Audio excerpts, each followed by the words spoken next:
نن چې کوم لوړ رتبه هیات دوست او ګاونډي هیواد ترکمنستان د بهرنیو چارو د محترم وزیر صاحب په مشرۍ راغلی وو.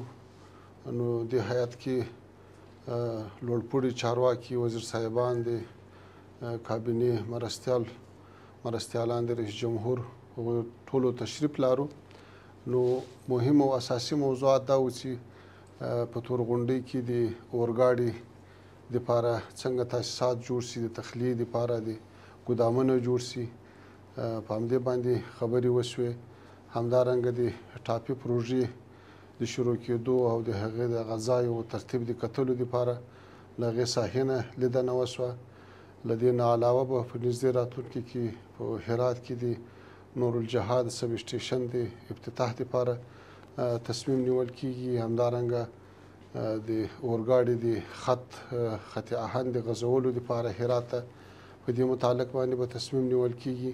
په دې ټولو برخو کې الحمدلله خبرې وشوې او توافقات شوي دي او انشاءالله په نږدې راتلونکي کې به عملي کارونه شروع شي.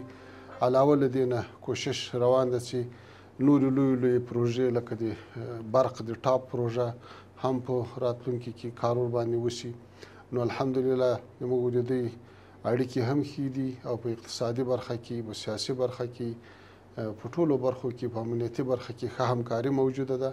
موږ امید لرو چې ډېر ژر به زموږ هیوادوال له ډېرو لویو پروژو زیري واوري او انشاءالله ډېر سهولتونه به ورسره رامنځته شي.